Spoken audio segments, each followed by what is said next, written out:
तो साथियों नमस्कार, कैसे हो आप लोग। आशा करता हूं आप सभी लोग स्वस्थ होंगे। आज आप सबों के बीच हम एक इन्फॉर्मेशन लेकर के आए हैं जो कि एनआईटी वारंगल से है। जी हाँ दोस्तों, आपके सामने जो ये वेबसाइट दिख रहा है यह ऑफिशियल वेबसाइट है एनआईटी वारंगल का, यानी national Institute of Technology Warangal.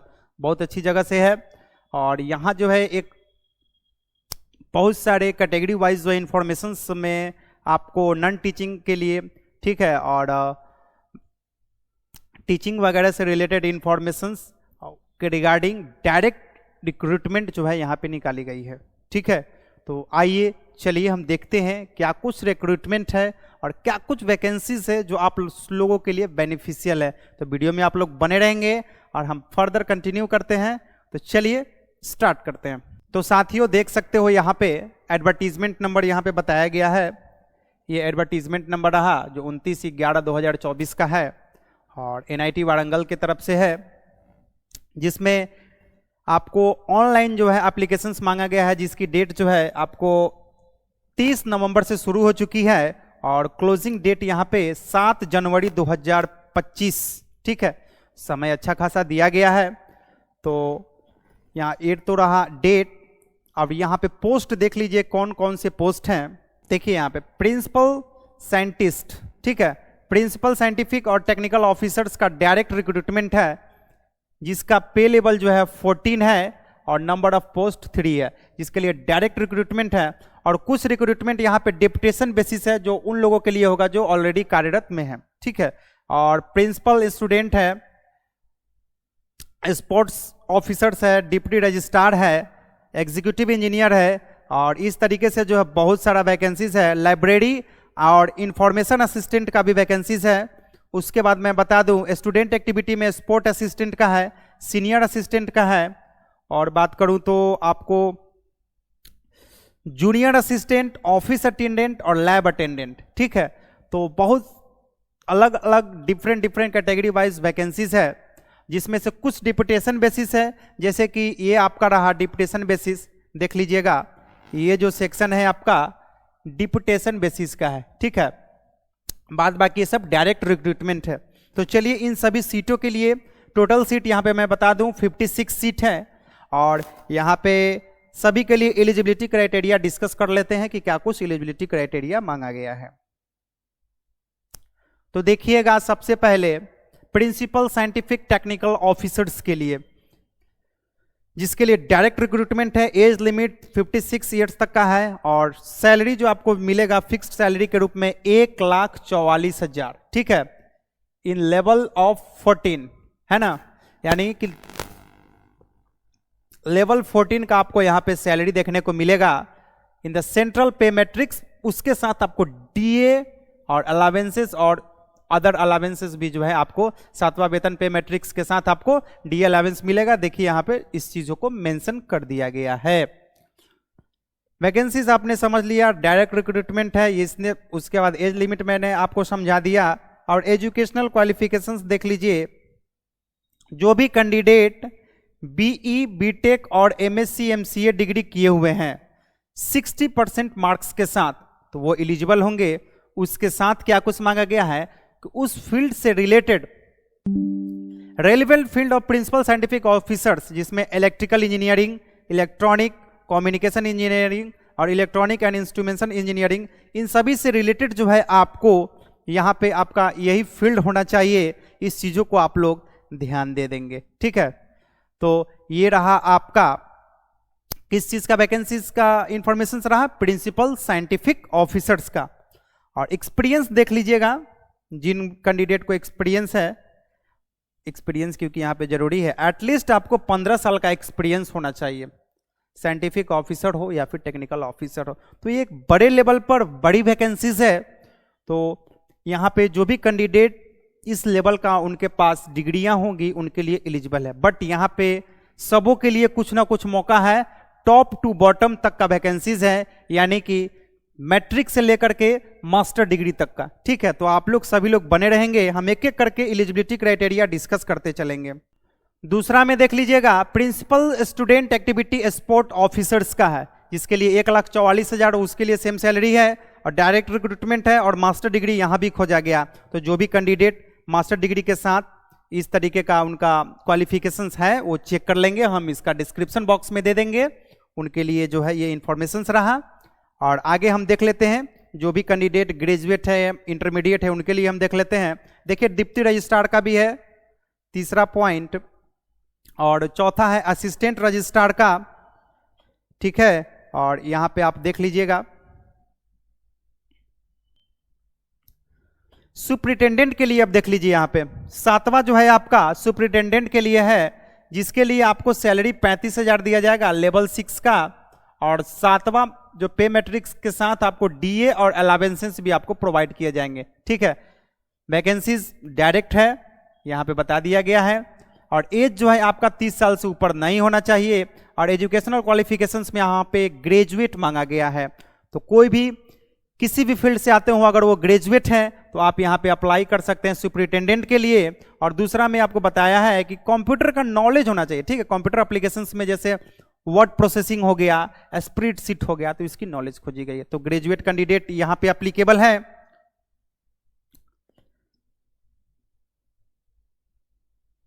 आगे देखिए जूनियर इंजीनियर के लिए डायरेक्ट रिक्रूटमेंट है। तो जूनियर रिक्रूटमेंट का एलिजिबिलिटी क्राइटेरिया क्या कुछ है, बीई बीटेक मांगा गया है। तो जो भी कैंडिडेट बीई बीटेक है वो यहाँ पे इस चीजों को अप्लाई कर सकते हैं, या फिर डिप्लोमा है सिविल के साथ और इलेक्ट्रिकल इंजीनियरिंग के साथ, तो यहाँ पे ये एप्लीकेबल है। तो आप लोग इस चीज को भी देख लेंगे। आगे हम डिस्कस कर लेते हैं लाइब्रेरी और इंफॉर्मेशन असिस्टेंट का, ठीक है।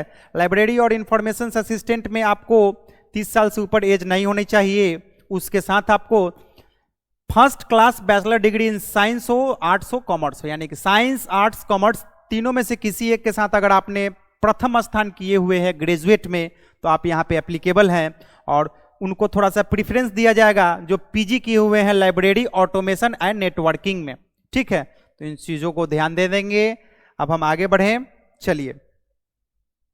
Student activity and sports assistant का ये जो वैकेंसीज है इसके लिए भी एज लिमिट सेम है, और फर्स्ट क्लास यहाँ पे फिजिकल एजुकेशन के साथ फर्स्ट क्लास का बैचलर डिग्री मांगा गया है, ठीक है। दूसरा point strong record of participation in sports, क्योंकि ये स्पोर्ट्स से रिलेटेड है तो आपको स्पोर्ट्स में पार्टिसिपेशन होना चाहिए, जिसमें आप ड्रामा हो, म्यूजिक हो, फिल्म हो, पेंटिंग हो, फोटोग्राफी हो, इन सभी चीज़ों में अगर आपने किसी एक चीज़ में अगर आपने की हुई है तो आप यहाँ पे एप्लीकेबल हैं इस फॉर्म को फिलअप करने के लिए। तो चलिए हम फिर आगे बात कर लेते हैं। अगला जो एलिजिबिलिटी क्राइटेरिया हम देखेंगे वो सीनियर असिस्टेंट का देखेंगे। सीनियर असिस्टेंट के लिए आपको महज इंटरमीडिएट मांगा गया है, यानी कि 10+2 मांगा गया है कोई भी रिकॉग्नाइज्ड यूनिवर्सिटी से, और टाइपिंग स्पीड यहाँ पे मांगा गया है जो कि 35 वर्ड पर मिनट है, तो 35 का स्पीड मांगा गया है। और proficiency in computer word processing and spreadsheet, थोड़ी बहुत कंप्यूटर की नॉलेज होनी चाहिए, उसी स्किल की यहाँ पे बात कही गई है। अगर आपके पास कंप्यूटर का स्किल अगर है तो आपको प्रेफरेंस भी दिया जाएगा। स्टोनो का स्किल है, या फिर अगर आप बैचलर डिग्री किए हुए हैं कंप्यूटर में तो आपको यहाँ पे प्रेफरेंस दिया जाएगा। तो बीसीए वगैरह जो भी किए होंगे इंटरमीडिएट वाले भी कर सकते हैं, और जिनके पास डिप्लोमा डिग्री है कंप्यूटर का वो भी कर सकते हैं, और बीसीए वालों को थोड़ा सा यहाँ पे प्रेफरेंस भी दिया जाएगा। तो इस चीज़ों को ध्यान दे देंगे। और आप लोग समझ लीजिएगा ये 10+2 लेवल पर भर्ती है, तो 10+2 स्टूडेंट सभी एप्लीकेबल हैं। आगे बात कर लेते हैं जूनियर असिस्टेंट। जूनियर असिस्टेंट के लिए भी जो है 10+2 मांगा गया है, तो जिनके पास 10+2 है वो एप्लीकेबल है, इस चीज़ों को देख लीजिएगा, ठीक है। चलिए आगे बढ़ जाते हैं। Office attendant. ऑफिस अटेंडेंट में भी जो है यहाँ पे कुछ नहीं, प्लेन 10+2 मांगा गया है, तो अगर आप 10+2 हैं तो यहाँ पे इस चीज़ को लिए एप्लीकेबल है। आगे बढ़ें क्योंकि बहुत सारा वैकेंसीज है, सबका देखना है। ये देखिए लैब अटेंडेंट। लैब अटेंडेंट के लिए भी 10+2 मांगा गया है, और एज जो है 27 साल से ऊपर नहीं होनी चाहिए, तो एज लिमिट वगैरह जो है आप लोग अपना देख लेंगे। इसमें भी 27 साल है, यानी कि 10+2 लेवल पर जो भी वैकेंसीज है उस सब में एज लिमिट जो है 27 साल तक है, ठीक है। तो आप लोग 18 से 27 साल तक का एज लिमिट रहना चाहिए, इस चीज़ों को ध्यान देंगे। और एज रिलैक्सेशन जो है आपको दिया जाएगा एज पर गवर्नमेंट रूल के हिसाब से, ठीक है, जिसमें आपको एज रिलैक्सेशन की बात कही गई है, इस चीज़ों को आप लोग देख लेंगे। और डिपार्टमेंटल जो भी एग्ज़ाम देंगे उनके लिए भी जो है कुछ है। एप्लीकेशन फ़ी पे हम आ जाते हैं। एप्लीकेशन फीस की अगर हम बात करें तो ग्रुप ए जो पोस्ट होगा उसके लिए 1000 रुपये है, और बाद बाकी जो ग्रुप होगा आपका यहाँ पे 500 रुपये का फीस रखा गया है। तो इन केस ऑफ अनरिजर्व या EWS candidate non refundable application fee 1000 for group A post, ठीक है, and 500 for the remaining post of payable through online recruitment. यानी कि जो ग्रुप ए पोस्ट है उसमें आपको 1000 रुपये, बाद बाकी जो भी चीजें हैं यानी कि 5 नंबर के बाद जो भी वैकेंसीज है 6 से लेकर के 14 तक, उस सभी में 500 रुपीज आपको ऑनलाइन एप्लीकेशंस की फी है। चलिए, एक बात यहां पे उनके लिए बेस्ट मौका रहेगा जो SC ST और PW या फिर वुमेन कैंडिडेट हैं, उनके लिए no fee will be charge, उनके लिए कोई पैसे देने की जरूरत नहीं है, तो वुमेन के लिए कोई चार्ज नहीं लगेगा। ठीक है, आगे देख लेते हैं इसमें क्या कुछ कहा गया है। आपका ये जो ऑफिशियल वेबसाइट है इस वेबसाइट पे जाना है और आपको यहाँ पे बता दिया है कि किस तरीके से जो है अप्लाई होगा, तो उसका कुछ इंस्ट्रक्शंस जनरल दिया हुआ है जो आप लोग पढ़ लेंगे। ठीक है, तो ऑनलाइन एप्लीकेशंस यहाँ से आप अप्लाई कर सकते हैं इस लिंक पे क्लिक करके, या फिर इस लिंक को अपने गूगल क्रोम में टाइप करके। दूसरा जो कहा गया है applications will be accepted only online, है ना, केवल ऑनलाइन एप्लीकेशंस ही एक्सेप्ट किया जाएगा। तीसरा पॉइंट में कहा गया है कि those applying for direct recruitment method who are currently working under the central state government public sector या फिर ऑटोनोमस शुड फर्निश, यानी नो ऑब्जेक्शन सर्टिफिकेट। अगर कोई भी व्यक्ति, अगर आप गवर्नमेंट जॉब में है तो आपको एनओसी जरूर यहाँ पे देना होगा at the stage of certificate verification interview. तो इंटरव्यू में आपको एनओसी मांगा जाएगा, तो उस वक्त आपको एनओसी देना पड़ेगा। ठीक है, तो इस चीजों को आप लोग कंडीशंस है समझ लेंगे। और दोज कैंडिडेट हुआ अप्लाइंग डिप्यूटेशन बेसिस, जो डिप्यूटेशन बेसिस पे अप्लाई करेंगे, upon submission online application self attested hard copy of the application should be routed through proper channel, है ना, तो वो प्रॉपर चैनल के साथ जो है राउट करते हुए आएंगे, so that reach the registrar और National Institute of Technology Warangal within 30 days from the date of closing online applications accompanied by the following document. इस डॉक्यूमेंट के साथ जो है वो अपना इस प्रोसेस को कंप्लीट करेंगे। तो देख लेंगे अपना सर्टिफिकेट कॉपी वगैरह, विजिलेंस वगैरह क्लियरेंस सर्टिफिकेट चाहिए, उसके बाद नो ऑब्जेक्शन सर्टिफिकेट चाहिए। ठीक है, चलिए आइए जनरल इंस्ट्रक्शंस पर हम देख लेते हैं। 5वां पॉइंट जिसमें कहा गया candidate should read the instruction and advertisement online application form carefully taking entry for selection any option. कोई भी ऑप्शन सिलेक्ट करने से पहले अपना एलिजिबिलिटी क्राइटेरिया चेक कर लीजिएगा कि हम उस एलिजिबिलिटी क्राइटेरिया को फुलफिल कर पाते हैं या नहीं। बिफोर अगर आप एप्लीकेशन फॉर्म फिलअप कर रहे हैं तो उससे पहले कैंडिडेट जितने भी नेसेसरी डॉक्यूमेंट है, सर्टिफिकेट है, उन सभी को अपने पास में रखना है और पर्सनल डिटेल्स वगैरह बिल्कुल अच्छे तरीके से भरना है। और upload recently taken front facing passport size photograph, तो यहाँ पे फोटोग्राफ जो रहेगा आपका पासपोर्ट साइज का लगेगा। और उसके बाद अवैलिड ईमेल आईडी होना चाहिए, मोबाइल नंबर होना चाहिए, मैंडेटरी है। और date time venue of various stages of examination will be intimated through website admit card call letter. किस डेट में कब आपका एग्जाम होगा इस चीज को जो है आपको कॉल लेटर या फिर एडमिट कार्ड में आपको बता दिया जाएगा, और वेबसाइट के माध्यम से आप लोग चेक करते रहेंगे। और 9वां जो आपका पॉइंट है, the candidate ensure that the photo and signature is clearly visible. जिस वक्त आप लोग फोटो और सिग्नेचर अपलोड करेंगे, फोटो और सिग्नेचर बिल्कुल क्लियर विजिबल होना चाहिए। ठीक है, इस चीजों का आप लोग ध्यान देंगे। अगर आपका फोटो और सिग्नेचर डिस्प्ले छोटा है ना, अगर आपका फॉर्म में अगर आपका बहुत छोटा दिख रहा है, विजिबल नहीं है वेबसाइट पर, that means photo signature is not as per required format.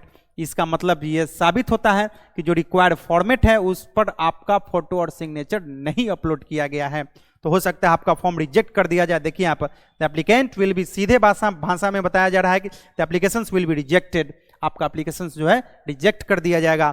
तो इसलिए आप इस चीजों को इंश्योर करेंगे। आप देखिए यहाँ पे फोटो सिग्नेचर अपलोड करने के लिए फॉर्मेट भी बता दिया गया। फोटो का जो फॉर्मेट रहेगा, साइज ये रहेगा 165x125 पिक्सल, और फॉर्मेट जो रहेगा आपका जेपीजी और जेपीईजी फॉर्मेट में। ठीक है, जो कि 50 KB से ज्यादा एक्सीड नहीं करना चाहिए। इस चीजों को आप लोग ध्यान देंगे। सिग्नेचर जो रहेगा 80x125 पिक्सल में रहेगा जो जेपीजी और जेपीईजी फॉर्मेट में, जो 20 KB से ज़्यादा का नहीं होना चाहिए। उसके साथ लास्ट में ये भी चीज़ बता दिया गया है कि किसी भी तरीके का क्लैरिफिकेशन के लिए कैंडिडेट मेल करके क्वेरी ले सकते हैं। तो हमने आपको पूरा प्रोसेस बताया कि किस तरीके से क्या क्या इंफॉर्मेशन है। ठीक है, अब हम बात कर लेते हैं कि आप लोग अप्लाई जो करेंगे रजिस्ट्रेशन कहां से करेंगे। ठीक है, तो आप देख सकते हैं ये जो आपका ऑफिशियल वेबसाइट है, और यहाँ पे ऑफिशियल वेबसाइट का नोटिस जो है बार बार स्क्रॉल अप हो रहा है, इस चीज़ों को आप लोग देख सकते हैं। ठीक है, तो यहाँ पे हम लिंक जो है आपका, जैसे ही आप लोग यहाँ पे नीचे की ओर आएंगे, अपॉर्चुनिटी कैरियर एंड जॉब में, ठीक है, इस पे आप क्लिक करते हैं तो आप इस तरीके का इंटरफेस आएगा। इसको स्क्रॉल अप करना है और नॉन टीचिंग जो पोजीशन है इसको क्लिक हियर टू व्यू पे क्लिक करेंगे। ठीक है, जब आप इस पे क्लिक करेंगे तो इस तरीके का इंफॉर्मेशन आ जाएगा जिसमें स्टाफ रिक्रूटमेंट का कॉलम आ गया, और ये देखिए आपका पोस्ट यहाँ पे शो हो रहा है। ठीक है, और यहाँ पे बता दिया ऑनलाइन एप्लीकेशन लिंक। ये जो एप्लीकेशन लिंक है हम आपको डायरेक्ट डिस्क्रिप्शन बॉक्स में भी दे देंगे, आप वहां से डायरेक्ट आप क्लिक करेंगे तो यहीं पे आएंगे, है ना। जिनको परेशानी होगी उनके लिए, बट आप प्रोसेस में बता दिया पूरा। देखिए ऑनलाइन एप्लीकेशन पे क्लिक करेंगे तो आप यहाँ पे आ जाएंगे। यहाँ पे आने के बाद आपको करना क्या है, रजिस्ट्रेशन पेज पे आ गए तो न्यू यूजर रजिस्ट्रेशन पे क्लिक करेंगे। जब न्यू यूजर रजिस्ट्रेशन पे क्लिक करेंगे तो first name, last name, email ID, है ना, किस पोस्ट के लिए आप अप्लाई करना चाहते हैं भाई। अगर आप 1 से लेकर के 5 तक में अप्लाई करेंगे तो वो ग्रुप ए का पोस्ट होगा, बाद बाकी ग्रुप बी में आ जाएगा। ठीक है, और ग्रुप ए में 1000 रुपये लगेगा और बाद बाकी ए में 500 रुपये लगेंगे। तो ये सब चीज़ जो आपका ग्रुप है सिलेक्ट कर लेंगे। उसके बाद मोबाइल नंबर, पासवर्ड वगैरह सब बता देना है। कैटेगरी सिलेक्ट करना है, मेल फीमेल जेंडर सिलेक्ट करना है, और यहाँ पे क्या आप NIT के स्टाफ हैं, ठीक है, हाँ या ना में कह के उसके बाद इस चीज़ों को कंप्लीट सबमिट कर देना है। याद रखना है कि रजिस्ट्रेशन वक्त रजिस्ट्रेशन में कोई भी चीज़ें चेंज नहीं होगा, इसलिए एक एक चीज़ जो है बारीकी से ध्यान दे करके जो है आप लोग सबमिट करेंगे। जैसे ही आप सबमिट करेंगे आपके मोबाइल नंबर पर मैसेज आ जाएगा यूजर नेम और पासवर्ड का। उस पासवर्ड के साथ आप लोग करेंगे क्या कि फिर से जो है आप यहाँ पे यूजर नेम और पासवर्ड डाल के लॉगिन कर लेंगे। जैसे ही लॉगिन कर लेंगे आपका पोर्टल लॉगिन हो जाएगा, आपका प्रोफाइल दिखने लगेगा, और आप लोग अपना पर्सनल डिटेल्स, डॉक्यूमेंट, है ना, अपलोड वगैरह सब करेंगे, इंफॉर्मेशंस वगैरह सब डालेंगे। उसके बाद इमेज वगैरह का साइज मैंने बता ही दिया है, सब अपलोड करके फॉर्म को लास्ट में पेमेंट करके डिक्लेरेशन वगैरह जो होगा उसको क्लिक करके ओके करके फॉर्म को सबमिट कर देना है, और इस तरीके से जो है आपका फॉर्म हो जाएगा सबमिट। कोई प्रोसेस अगर आपको नहीं समझ में आया तो आप हमने यूट्यूब के माध्यम से अगर आप देख रहे हैं इस वीडियो को तो आप कमेंट बॉक्स में कमेंट करके आप पूछ सकते हैं, या फिर अगर आप फेसबुक के माध्यम से देख रहे हैं तो वहां भी आप कमेंट कर सकते हैं। तो आप जहां से भी देख रहे हैं आप हमें कमेंट करके बता सकते हैं। अगर मुझे लगा कि नहीं, एक प्रॉपर इंफॉर्मेशंस के साथ एक और वीडियो होनी चाहिए जिसमें पूरा एक प्रिंट तक का जो है हम वीडियो एक लेकर के आएंगे, जिसमें बताएंगे कि कैसे इसको रजिस्ट्रेशन से लेकर फॉर्म फिलअप तक पूरा प्रोसेस बता देंगे। ठीक है, तो मुझे नहीं लगता कि कोई दिक्कत होनी चाहिए। तो आई होप कि आपको ये इन्फॉर्मेशन अच्छी लगी हो। अच्छा लगा हो तो हमारे वीडियो को लाइक करें, शेयर करें, सब्सक्राइब करें दोस्तों के बीच, और ढेर सारा प्यार दें कमेंट के माध्यम से, लाइक के माध्यम से, मुझे अच्छा लगता है। और क्योंकि हम आगे की ओर काफ़ी ज़्यादा मोटिवेट होकर के आप सबों के बीच हम काम करने के लिए हम बहुत प्रेरित होते हैं। ठीक है, तो आप लोग इस चीज़ को, एक छोटा सा बस काम है कि आप इस वीडियो को लाइक ज़रूर करना है और शेयर भी ज़रूर करना है। तो इन्हीं सब बातों और वादे के साथ हम चलते हैं, फिर मिलेंगे, तब तक के लिए जय हिंद।